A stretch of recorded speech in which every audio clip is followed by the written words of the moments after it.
और अभी खबर है कि हब में समंदरी तूफान के असरात दिखना शुरू हो गए हैं। शिप ब्रेकिंग यार्ड के प्लॉट नंबर 80 पर पानी चढ़ना शुरू हो गया है, जिसके बाद बलोचिस्तान भर के साहिली इलाकों के लिए अलर्ट जारी कर दिया गया है। इससे मजीद बात करेंगे बाबर नसीर से। बाबर, बताइए क्या सूरत हाल है यहाँ?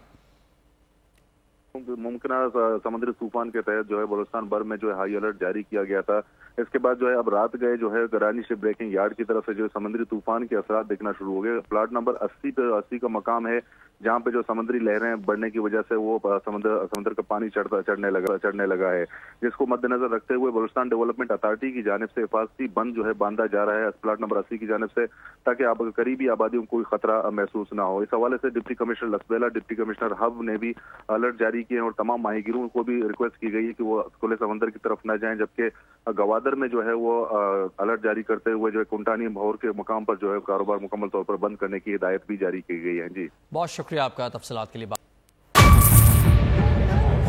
बजट 2023-24 की सबसे बड़ी ट्रांसमिशन, बोल एक मर्तबा फिर सबसे आगे। वजीर खजाना की बजट तकरीर की सबसे बड़ी कवरेज 62% अवाम ने देखा बोल की स्क्रीन पर। Welcome back to the budget transmission.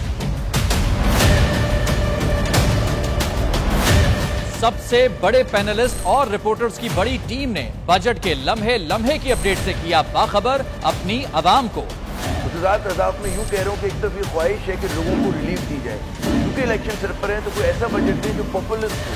क्योंकि बोल रखता है खबर के हर पहलू पर नजर। बोल है सबसे आगे, सबसे पहले। सब्सक्राइब करें और बेल दबाएं ताकि कोई खबर रह न जाए।